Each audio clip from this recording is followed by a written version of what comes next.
அப்புறம் அப்பர் அவர் உளவாரப்படை, அவர் உளவாரப்படையோடு தான் எங்கேயும் போனார். பழையாறைன்னு ஒரு இடத்துக்கு போனார். என்ன, ஒரு கோயில் இல்லாத ஊரில் குடியிருக்கக்கூடாதுன்னு சொல்லியிருக்காங்க. இவர் எந்த ஊருக்கு போனாலும் வழிபாடு முடிச்சுட்டு தான் சாப்பிடுவார். ஒரு பழையாறைன்னு ஒரு ஊர், தஞ்சாவூருக்கு 5 தலைநகரம், இதில் சோழ நாட்டுக்கு 5 தலைநகரம் இருந்தது ஒரு காலத்தில். அதில் ஒரு தலைநகரம் பழையாறை. அங்கே போய் அவர் உளவாரப்படையை ஏந்திக்கிட்டு அப்பர் சுவாமிகள் போயிருக்கிறாரு. உளவாரப்படை அப்போ கிடையாது, அப்போ அந்த தொண்டு அவர் செய்யலை. பழையாறைக்கு போயிருக்காரு, சுற்றி சுற்றி வந்தார், எங்கேயும் கோயிலை காணோம். ஐயோ, கோயிலை போய் சாமி வழிபாடு பண்ணிட்டு தானே நம்ம சாப்பிட போவோம், இங்கே சாமியவே காணுமே, கோயிலையே காணுமே அப்படின்னு சொல்லி ஒரு குப்பை மாடு கிடந்தது, அது மேலே உட்காந்துக்கிட்டு என்னடா பண்ணான்னு யோசிச்சுட்டு இருந்தார். அப்போ தெருவழியாக ஒருத்தர் போனார், அந்த ஊருக்காரரு. அவரை கூப்பிட்டு ஏன் அந்த ஊரில் சிவன் கோயிலே கிடையாதான்னாரு. ஏன் இல்லை, நீங்கள் அது மேலே தான் உட்காந்துருக்கீங்கன்னா. பட்டான்னு திடுக்கிட்டு எந்திரிச்சாரு. இது குப்பை மாட்டு இல்லைண்ணே, தோண்டி பாரு, உள்ள சிவலிங்கம் இருக்குன்னா.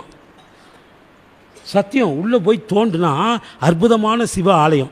பக்கத்தில் இருந்த சமணர் பள்ளிகளில் சாப்பிட்டு அந்த குப்பைகளை எல்லாம் போட்டு அந்த ஊர் சிவன் கோயிலையே மூடிவிட்டாங்க. அன்னைக்கு தான் உளவாரத்தை கையில் எடுத்தார்.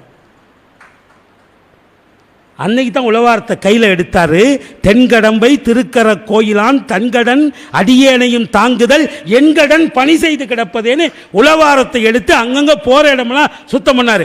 அதனால அப்பர் பெருமானுடைய திருவுருவம் நின்ற கோலத்தில் இருக்கும், அது கையில் உளவாரம் கண்டிப்பாக இருக்கணும்.